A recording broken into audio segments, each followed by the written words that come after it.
Hi friends, 15 വർഷത്തോളം നീണ്ട കൺസോളിഡേഷന് ശേഷം ഒരു മൾട്ടി ഇയർ ബ്രേക്കൗട്ട് നൽകിയ സ്റ്റോക്കാണ് IRB ഇൻഫ്ര ഡെവലപ്പേഴ്സ് ലിമിറ്റഡ്.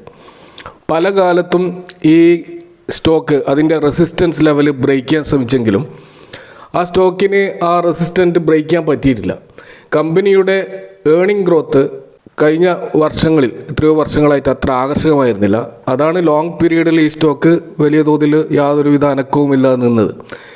എന്നാൽ ഇൻഫ്രാസ്ട്രക്ചർ തീം ബേസ്ഡ് ആയിട്ടുള്ള ഒരു സെക്ടർ ഏറ്റവും ഫാസ്റ്റായിട്ട് ഗ്രോ ചെയ്യുന്ന ഒരു കാലത്തിലൂടെയാണ് ഇപ്പോൾ നമ്മുടെ ഇന്ത്യൻ എക്കണോമി കടന്നു പോകുന്നത്.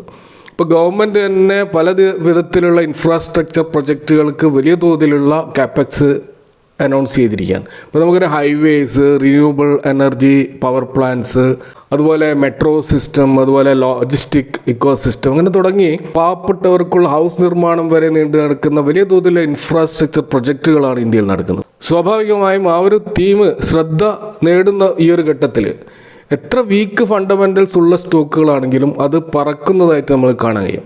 നമ്മൾ ഈ അടുത്ത കാലത്ത് തന്നെ ഇപ്പോൾ റെയിൽവേ സെക്ടറിലെ എല്ലാ സ്റ്റോക്കുകളും, റെയിൽവേ എന്ന പേര് മാത്രം അതിനുണ്ടായാൽ മതി, അത് പറക്കുന്നതാണ്. ഇതേപോലെ റിന്യൂവബിൾ എനർജി സെഗ്മെൻറ്റിലും അതുപോലെ ഡിഫൻസ് സെക്ടറിലും ഇതേപോലുള്ള ഒരു റാലി പല സ്റ്റോക്കുകളും നമ്മൾ കണ്ടതാണ്. അത് അവിടെ സ്റ്റോക്കിൻ്റെ പാസ്റ്റ് പെർഫോമൻസോ അല്ലെങ്കിൽ അതിൻ്റെ കറണ്ട് ഫണ്ടമെൻ്റൽസോ അതൊന്നും ഒരു വിഷയമാകാതെ ഫ്യൂച്ചറിലുള്ള ഓർഡർ ബുക്കിനെ ബേസ് ചെയ്തുകൊണ്ടുള്ള ഒരു റാലിയാണ് പല സ്റ്റോക്കുകളും നമ്മൾ കാണുന്നത്. ഇത്തരത്തിൽ മൾട്ടി ഇയർ ബ്രേക്കൗട്ടിലൂടെ വൺ റണ്ണപ്പ് നടന്ന ഒരു സ്റ്റോക്കാണ് IRB ഇൻഫ്രാസ്ട്രക്ചർ. എന്നാൽ ഇപ്പോൾ ഈ സ്റ്റോക്ക് ഒരു സൈഡ് വേസ് ആയി നീങ്ങിക്കൊണ്ടിരിക്കുകയാണ്. അപ്പോൾ ഈ സ്റ്റോക്കിനെ കുറിച്ചും ഇതിൻ്റെ ഫ്യൂച്ചർ സാധ്യതകളെ കുറിച്ചുമാണ് ഈ വീഡിയോയിൽ സംസാരിക്കുന്നത്. R4iയിലേക്ക് എല്ലാവർക്കും ഒരിക്കൽ കൂടി സ്വാഗതം. അപ്പോൾ ഇന്ത്യയിലെ ഇൻഫ്രാസ്ട്രക്ചർ നിർമ്മാണം, പ്രത്യേകിച്ച് റോഡ് ആൻഡ് ഹൈവേ സെക്ടറിലുള്ള വളരെയധികം റെപ്യൂട്ടഡ് ആയിട്ടുള്ള ഒരു കമ്പനിയാണ് IRB infrastructure and developers limited. ഇവരുടെ ഒരു ബിസിനസ് സെഗ്മെൻറ്റ് റോഡ് മെയിൻ്റനൻസും കൺസ്ട്രക്ഷനും കൂടാതെ എയർപോർട്ട് ഡെവലപ്മെൻറ്റും റിയൽ എസ്റ്റേറ്റ് മേഖലയിലൊക്കെ വ്യാപിച്ചു കിടക്കുന്ന വലിയൊരു കമ്പനിയാണിത്. ഇവരുടെ ബിസിനസ് പോർട്ട്ഫോളിയോ നോക്കുകയാണെങ്കിൽ ഇവരുടെ പ്രധാനപ്പെട്ട ഒരു ബിസിനസ് സെഗ്മെൻറ്റ് എന്ന് പറയുന്നത് BOT ഓപ്പറേഷനാണ്. Build, operate and transfer. നമുക്കറിയാം BOT അടിസ്ഥാനത്തിൽ റോഡുകൾ നിർമ്മിക്കാറുണ്ട്. അവരുടെ ഒരു 36 പ്രൊജക്റ്റുകൾ ഈ രീതിയിൽ ഇവരുടെ പോർട്ട്ഫോളിയോയിൽ നമുക്ക് കാണാൻ കഴിയും. ഇതുകൂടാതെ കമ്പനി TOT അഥവാ ടോൾ ഓപ്പറേറ്റർ ട്രാൻസ്ഫർ, ടോൾ പിരിക്കുന്ന ആ ഒരു മേഖലയിൽ വർക്ക് ചെയ്യുകയും കൂടി ചെയ്യുന്ന ഇവരുടെ 37% മാർക്കറ്റ് ഷെയർ ഈ ഒരു ടോൾ ഓപ്പറേഷനിൽ ഇവർക്ക് കിട്ടുന്നുണ്ട്. ഈ കമ്പനികളുടെ ഏറ്റവും വലിയ പ്രത്യേകത എന്ന് പറയുന്നത്, അല്ലെങ്കിൽ ഇതിൻ്റെ ഒരു പ്ലസ് പോയിന്റ് എന്ന് പറയുന്നത്, ഈ കമ്പനിയുടെ ആ ഒരു ഡിസ്ക്രിപ്ഷനിൽ നമുക്ക് കാണാൻ കഴിയും 500 മുതൽ 600 കിലോമീറ്റർ വരെയുള്ള ഏതൊരു റോഡ് പ്രൊജക്റ്റും നിങ്ങൾ പറയുന്ന ദിവസത്തിനുള്ളിൽ അത് പണി തീർത്തു കൊടുക്കും എന്നുള്ള ഒരു അവകാശവാദം ഈ കമ്പനി എപ്പോഴും ഉയർത്തുന്നുണ്ട്. അത് ഈ കമ്പനിയുടെ ഒരു പ്രധാനപ്പെട്ട ഒരു പ്ലസ് പോയിന്റാണ്. ഈ കമ്പനിയുടെ ഒരു ജോഗ്രഫിക്കലായിട്ടുള്ള ഇവരുടെ ബിസിനസ് നോക്കുകയാണെങ്കിൽ അത് കിലോമീറ്റർ ബേസിസിൽ നോക്കുകയാണെങ്കിൽ ഏകദേശം 18% മഹാരാഷ്ട്രയിലും അതുപോലെ രാജസ്ഥാനിലെ മൊത്തം കിലോമീറ്ററിൻ്റെ 19% ഇവർ ഹോൾഡ് ചെയ്യുന്നുണ്ട്. കൂടാതെ ഉത്തർപ്രദേശിൽ 15%, ഗുജറാത്തിൽ 18%, അതുപോലെ കർണാടകയിൽ 10%, ഹരിയാനയിൽ 5%, പഞ്ചാബിൽ 3%, വെസ്റ്റ് ബംഗാൾ, തമിഴ്നാട് പോലെ ഉള്ള റീജിയനിൽ 1%, അതുപോലെ ഹിമാചൽ പ്രദേശ്, തെലങ്കാന പോലെയുള്ള സംസ്ഥാനങ്ങളിൽ 9%. അപ്പോൾ ഇന്ത്യയുടെ നോർത്ത്, ഈസ്റ്റ്, വെസ്റ്റ് ഏത് ജോഗ്രഫിക്കൽ ലൊക്കേഷൻസ് നോക്കിയാലും അവിടെയൊക്കെ ഇവരുടെ ഒരു സാന്നിധ്യം റോഡ് ആൻഡ് ബ്രിഡ്ജസ് നിർമ്മാണത്തിൽ നമുക്ക് കാണാൻ കഴിയും. ഇവരുടെ 2024 ഒരു Q3 വന്നിട്ടുള്ള ഓർഡർ ബുക്ക് നോക്കുകയാണെങ്കിൽ 36,200 കോടി രൂപയുടെ ഓർഡർ ബുക്കാണ് ഇവർക്ക് ഉള്ളത്. അതിൽ തന്നെ 29,200 ഓൾറെഡി ഓപ്പറേഷൻ മെയിൻ്റനൻസിലാണ് ഇവർ കൊണ്ടുപോകുന്നത്. അപ്പോൾ ഇവരുടെ മാർക്കറ്റ് ക്യാപ്പ് 40,455 കോടിയാണ്. അപ്പോൾ മാർക്കറ്റ് ക്യാപ്പിനോട് അടുത്ത് നിൽക്കുന്ന ഓർഡർ ബുക്കാണ് ഇവർക്ക് ഓൾറെഡി ഉള്ളത് എന്ന് നമുക്ക് മനസ്സിലാക്കാം. 36,000 കോടിയുടെ ഓർഡർ ബുക്കാണുള്ളത്. അപ്പോൾ ഇവരുടെ കറണ്ട് പ്രൈസ് 67 രൂപയാണ് നമുക്ക് കാണാൻ കഴിയും. ഇതിൻ്റെ ഫേസ് വാല്യൂ നോക്കുകയാണെങ്കിൽ അത് 1 രൂപയാണ്. അപ്പോൾ അതിൽ നമുക്ക് മനസ്സിലാക്കാം ഈ സ്റ്റോക്കിൽ കാര്യമായ ഒരു സ്പ്ലിറ്റ് നടന്നിട്ടുണ്ട്. അപ്പോൾ അതിൻ്റെ ഒരു ഹിസ്റ്ററി നമ്മൾ നോക്കിക്കഴിഞ്ഞാൽ കാണാൻ കഴിയും. ഫെബ്രുവരിയിൽ, അതായത് 2023 ഫെബ്രുവരിയിൽ ഈ സ്റ്റോക്കിൽ ഒരു സ്പ്ലിറ്റ് നടന്നിട്ടുണ്ട്. അത് 1:10 എന്നുള്ള ഒരു സ്പ്ലിറ്റ് നടന്നത്.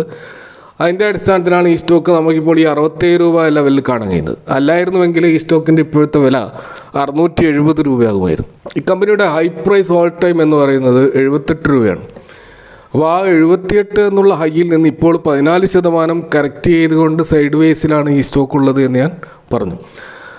സ്റ്റോക്കിൻ്റെ പി റേഷ്യോ നോക്കുകയാണെങ്കിൽ ഇപ്പോൾ 66.8 ഇനി കഴിഞ്ഞ 5 വർഷത്തെ ഒരു മീഡിയൻ പി ഏകദേശം 25. ഇൻഡസ്ട്രി പി ആണെങ്കിൽ ഏകദേശം 22. അപ്പോൾ ഇൻഡസ്ട്രി പിയേക്കാളും ഇതിൻ്റെ മീഡിയം പിയേക്കാളും ഉയരത്തിലാണ് സ്റ്റോക്കിൻ്റെ പി ഉള്ളത്. അപ്പോൾ അതൊരു അബ്നോർമലായിട്ടുള്ളൊരു പി റേഷ്യോ ആണ്. സ്വാഭാവികമായിട്ടും ഇതിലൊരു ലോങ് ടേം ഇൻവെസ്റ്റ് ചെയ്യുന്ന അല്ലെങ്കിൽ ഒരു വാല്യൂ ഇൻവെസ്റ്ററെ സംബന്ധിച്ചിടത്തോളം ഇതിൻ്റെ പി ഒരു 40 എന്നുള്ളതാണ് കുറച്ചും കൂടി ഒരു അട്രാക്റ്റീവ് ആയിട്ടുള്ള വാല്യുവേഷൻ ആയിട്ട് കാണാൻ കഴിയുക. അപ്പോൾ ആ 40 എന്നുള്ള ഒരു പി റേഷ്യോയിൽ താഴെ ഇത് വരികയാണെങ്കിൽ അത് നല്ലൊരു ബൈങ് ഓപ്പർച്യൂണിറ്റി ആയിരിക്കും. ഇവരുടെ 5 വർഷത്തെ സെയിൽസ് നോക്കുകയാണെങ്കിൽ അതിൻ്റെ ഒരു CAGR ഗ്രോത്ത് നോക്കുകയാണെങ്കിൽ വെറും 2%. അതുപോലെ കഴിഞ്ഞ 5 വർഷത്തെ പ്രോഫിറ്റ് നോക്കുകയാണെങ്കിൽ അത് -6% ആണ് CAGR ഗ്രോത്ത്. അതായത് ഈ സ്റ്റോക്കിൻ്റെ ബിസിനസ് കഴിഞ്ഞ 5 വർഷങ്ങളിൽ വളരുന്നുണ്ടായിരുന്നില്ല. അപ്പോൾ കഴിഞ്ഞ 1-2 വർഷങ്ങളിലാണ് വളരാൻ തുടങ്ങിയത്. അപ്പോൾ 5 വർഷത്തെ ROE നോക്കുകയാണെങ്കിൽ അത് ആവറേജ് ROE 5% മാത്രമാണ്. ROC കഴിഞ്ഞ 5 വർഷം നോക്കുകയാണെങ്കിൽ 9.92% മാത്രമാണ്. അപ്പോൾ ഇതിൻ്റെ അടിസ്ഥാനത്തിലാണ് നാം പറയുന്നത് ഇതിൻ്റെ പി റേഷ്യോ വളരെ ഹൈ ആണ് എന്നുള്ളത്. ഇനി ബുക്ക് വാല്യൂ നോക്കുകയാണെങ്കിൽ അത്ര ഓവർ വാല്യൂഡ് ആയിട്ട് നമുക്ക് തോന്നുകയില്ല. കാരണം ബുക്ക് വാല്യൂ ഇപ്പോൾ 22.8.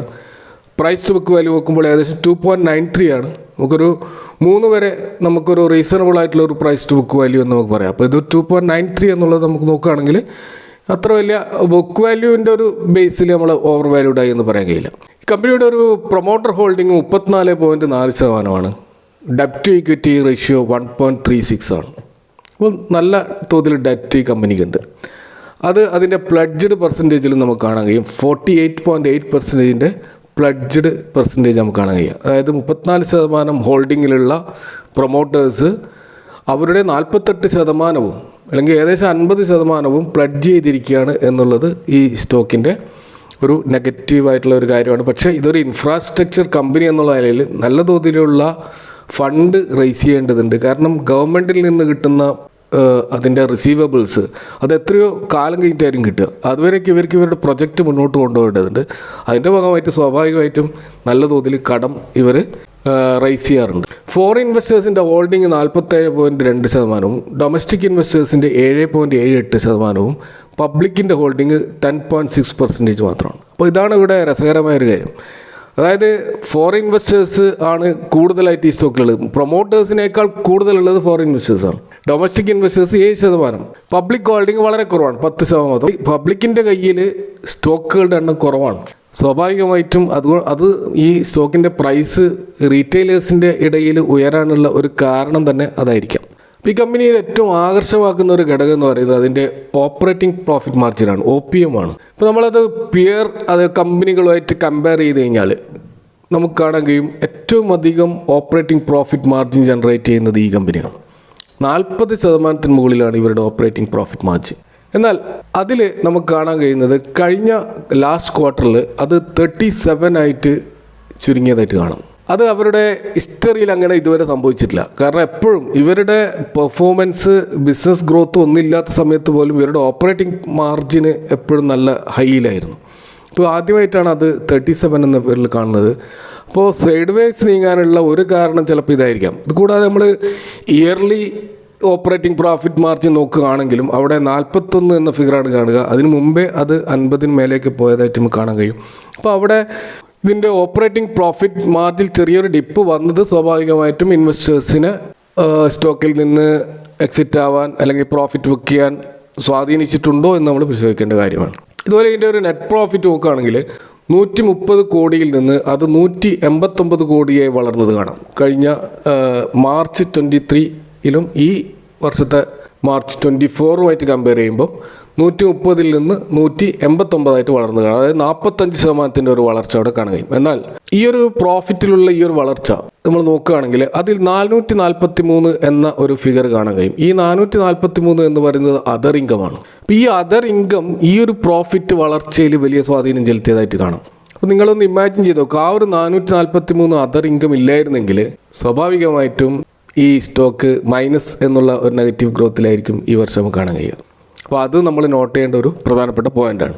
ഇനി ഏർണിംഗ് പെർ ഷെയർ നോക്കുകയാണെങ്കിൽ ഇയർ ഓൺ ഇയറിൽ 0.22 നിന്ന് 0.31 ആയിട്ട് ഉയർന്നിട്ടുണ്ട്. എന്നാൽ അത് ക്വാർട്ടർലി ആയിട്ടുള്ള ഒരു നോക്കുമ്പോഴാണ് അങ്ങനെ കാണാൻ കഴിയുക. എന്നാൽ നമ്മൾ ഇയർലി നോക്കുകയാണെങ്കിൽ 1.19 നിന്ന് 1 ആയിട്ട് കുറഞ്ഞതായിട്ടാണ് നമുക്ക് EPS കാണാൻ കഴിയുന്നത്. അപ്പോൾ ഇതും നമ്മൾ നോട്ട് ചെയ്യേണ്ട ഒരു പോയിൻ്റാണ്. അപ്പോൾ സ്വാഭാവികമായിട്ടും ഈ സ്റ്റോക്ക് സൈഡ് വേസ് നീങ്ങാനും കുറേ കാരണങ്ങളുണ്ട്. ഫണ്ടമെൻ്റലി നോക്കുമ്പോൾ കുറേ കാരണങ്ങളുണ്ട്. എന്നാൽ അത് മാത്രമായിരിക്കണമെന്നില്ല. ഫണ്ടമെൻ്റലി നോക്കിയിട്ടൊന്നുമല്ല പൊതുവെ ഇൻവെസ്റ്റേഴ്സ് സ്റ്റോക്കിൽ എൻ്റർ ചെയ്യുന്നത്. അപ്പോൾ അതുകൊണ്ട് ഇത് സൈഡ് വേസ് പോകാനുള്ള അത് മാത്രമായിരിക്കണമെന്നില്ല. കാരണം നമ്മൾ മറ്റൊരു പോയിൻ്റ് ഇവിടെ നോക്കുകയാണെങ്കിൽ നമ്പർ ഓഫ് ഷെയർ ഹോൾഡേഴ്സ് വർദ്ധിച്ചതായിട്ട് കാണാം. ഇപ്പോൾ 4 ലക്ഷത്തിൽ നിന്ന് അത് 8 ലക്ഷമായി വർദ്ധിച്ചതായി കാണാം. അപ്പോൾ ഇവിടെ DISO അല്ലെങ്കിൽ FIISO അതല്ലെങ്കിൽ പബ്ലിക്കിൻ്റെ ഇടയിൽ തന്നെയുള്ള HNISO ഒക്കെ നല്ലൊരു തോതിൽ പ്രോഫിറ്റ് ബുക്ക് ചെയ്തുകൊണ്ട് ഇത് പബ്ലിക്കിൻ്റെ തലയിൽ കെട്ടിവെച്ചിട്ടുണ്ടാകാനുള്ള ഒരു സാധ്യതയുണ്ട്. അതാണ് നമുക്ക് നമ്പർ ഓഫ് ഷെയർ ഹോൾഡേഴ്സിൻ്റെ എണ്ണം വർദ്ധിച്ചതായിട്ട് കാണുന്നത്. കാരണം ഇവർ ബൾക്ക് ക്വാണ്ടിറ്റി വിൽക്കാൻ ഇവർക്ക് കഴിയില്ല. അപ്പോൾ സ്മോൾ ക്വാണ്ടിറ്റിയിൽ വിൽക്കുമ്പോൾ അത് വാങ്ങുന്നത് ചിലപ്പോൾ ഒരാളാണ് വിൽക്കുന്നതെങ്കിൽ വാങ്ങുന്നത് ചിലപ്പോൾ 100 ആളായിരിക്കാം. അപ്പോൾ സ്വാഭാവികമായിട്ടും നമ്പർ ഓഫ് ഷെയർ ഹോൾഡേഴ്സിൻ്റെ എണ്ണം കൂടും. അങ്ങനെയാണ് ഇവിടെ 4 ലക്ഷത്തിൽ നിന്ന് 8 ലക്ഷമായത്. അപ്പോൾ റീറ്റെയിൽ ഇൻവെസ്റ്റേഴ്സ് ആയിരിക്കാം വാങ്ങിച്ചിട്ടുണ്ടാവുക. വിറ്റതും ചിലപ്പോൾ ഹൈ നെറ്റ് വർത്ത് ആയിട്ടുള്ള പബ്ലിക്കായിട്ടുള്ള റീറ്റെയിൽ ഇൻവെസ്റ്റർ ആയിരിക്കാം. ഇപ്പോൾ നല്ല തോതിലുള്ള ട്രേഡിങ് ഇതിൽ നടന്നിട്ടുണ്ട് എന്നാണ് അതിൽ നിന്ന് നമുക്ക് മനസ്സിലാക്കാൻ കഴിയുന്നത്. അപ്പോൾ ഈ സ്റ്റോക്കിൻ്റെ ഒരു ചാർട്ട് പാറ്റേൺ നോക്കിക്കഴിഞ്ഞാൽ അത് മന്ത്ലി ആയാലും വീക്ക്ലി ആയാലും ഡെയിലി ആയാലും എല്ലാം സൈഡ് വേസിലായിട്ട് പോകുന്നതായിട്ട് കാണാം. അപ്പോൾ ഈ ചാർട്ട് ഇപ്പോൾ യഥാർത്ഥത്തിൽ സൈഡ് വേസ് ആയിട്ട് പോകുന്നത്. അതിലൊരു അപ് ട്രെൻഡ് ഇല്ല എന്ന് വേണമെങ്കിൽ പറയാം. ഇപ്പോൾ ഉള്ളത് സൈഡ് വേസ് മൂവാണ്. അപ്പോൾ ഈ ഒരു സൈഡ് വേസ് മൂവ് എത്ര കാലം നിലനിൽക്കും എന്നൊന്നും നമുക്കിപ്പോൾ പറയാനാവില്ല. കാരണം സ്റ്റോക്കിൽ അടുത്ത ക്വാർട്ടറിലൊക്കെ ഉള്ള നല്ല റിസൾട്ടുകൾ വന്നാൽ അതുപോലെ കൂടുതൽ ഓർഡർ ബുക്കുകൾക്ക് വന്നു കഴിഞ്ഞാൽ ചിലപ്പോൾ ഈ സംഭവം ബ്രേക്ക് ചെയ്തേക്കാം. അപ്പോൾ ഒരു ഷോർട്ട് ടേം ഓപ്പർച്യൂണിറ്റി ഈ സ്റ്റോക്കിൽ നോക്കുകയാണെങ്കിൽ ഫ്രഷായി നോക്കുന്നുണ്ടെങ്കിൽ 58 എന്നത് നല്ലൊരു സപ്പോർട്ടായിരിക്കും. അപ്പോൾ ആ സപ്പോർട്ട് ലെവലിൽ സ്റ്റോക്ക് വരികയാണെങ്കിൽ ഒരു ഷോർട്ട് ടേം വ്യൂവിൽ എൻട്രി ചെയ്യാവുന്നതാണ്. എന്നാൽ ഒരു ലോങ് ടേം വ്യൂവിൽ എൻ്റർ ചെയ്യാൻ ശ്രമിക്കുന്നവരെ സംബന്ധിച്ചിടത്തോളം, ഒരു 5 വർഷമൊക്കെ ഹോൾഡ് ചെയ്യാൻ ശ്രമിക്കുന്നവരെ സംബന്ധിച്ചിടത്തോളം ഇത് 48 എന്നുള്ളൊരു സപ്പോർട്ട് രണ്ടാമത്തെ ഒരു സപ്പോർട്ടിൽ വരുന്നവരെ കാത്തിരിക്കുന്നതായിരിക്കും നല്ലത്. കാരണം സ്റ്റോക്കിൻ്റെ PE 40 റേഞ്ചിൽ വരുമ്പോൾ ആണ് നല്ലൊരു ബൈങ് ഓപ്പർച്യൂണിറ്റി നമുക്ക് കാണാൻ കഴിയുന്നത്. അപ്പോൾ ഇതിൻ്റെ റെസിസ്റ്റൻസ് ലെവലിൽ നമ്മൾ കാണാൻ കഴിയുന്നത് 76, 77 എന്നുള്ള ആ ഒരു ലെവലാണ്. അപ്പോൾ ആ ലെവൽ ക്രോസ് ചെയ്താലാണ് നമുക്കൊരു വയലൻ്റ് ആയിട്ടുള്ളൊരു മൂവ് പ്രതീക്ഷിക്കാൻ കഴിയുള്ളൂ. ഇപ്പോൾ ഈ ഒരു റേഞ്ചിൽ കുടുങ്ങിക്കിടക്കുകയാണ്. എന്നാൽ ഇതേപോലെയുള്ള ഈ റേഞ്ച് ബൗണ്ടായിട്ടുള്ള ചാർട്ടുകൾ മുമ്പേ രൂപപ്പെട്ട പല സ്റ്റോക്കുകളുണ്ടായിരുന്നു. അപ്പോൾ നമുക്ക് ടാറ്റ പവർ ഇതിൻ്റെ ഒരു ബെസ്റ്റ് എക്സാമ്പിളാണ്. ടാറ്റ പവറിൻ്റെ ചാർട്ട് പാറ്റേണും ഇതിൻ്റെ ചാർട്ട് പാറ്റേണും ഏകദേശം ഒരേപോലെ നമുക്ക് കാണാൻ കഴിയും. അപ്പോൾ ടാറ്റ പവറിൽ കുറേ വർഷങ്ങളോളം ലോങ് കൺസോളിഡേഷൻ ആയിരുന്നു. യാതൊരു ചലനവും ഇല്ലാതെ ഇതേപോലെ കിടന്ന സ്റ്റോക്കായിരുന്നു. അതിൽ ഒരു ബ്രേക്ക് മൾട്ടി ഇയർ നടന്നപ്പോൾ പിന്നീട് കുറച്ചു കാലം അത് കൺസോളിഡേഷനിൽ പോയിരുന്നു. അതിന് ശേഷമാണ് രണ്ടാമത്തെ ബ്രേക്ക് നടന്നത്.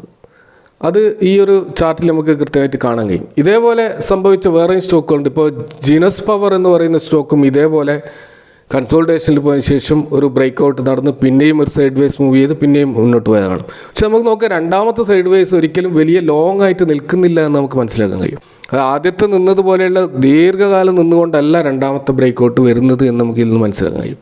ഇനി മറ്റൊരു സ്റ്റോക്കായിട്ടുള്ള പെർസിസ്റ്റൻറ്റ് സിസ്റ്റവും ഇതേപോലെ ലോങ് കൺസോൾട്ടേഷനിൽ ബ്രേക്ക് നൽകി പിന്നെയും രണ്ടാമതൊരു ബ്രേക്ക് നൽകിയിട്ടുണ്ട്. അപ്പോൾ ആ ഒരു പാറ്റേൺ വെച്ച് നോക്കുകയാണെങ്കിൽ ഈ സ്റ്റോക്കിൻ്റെ ആദ്യത്തെ ബ്രേക്ക് കഴിഞ്ഞു, സൈഡ് വൈസ് ആണ്, അടുത്ത ബ്രേക്ക് തയ്യാറെടുക്കുകയാണ് എന്ന് വേണമെങ്കിൽ നമുക്ക് അനുമാനിക്കാം. ഇതൊരു അനുമാനം മാത്രമാണ്.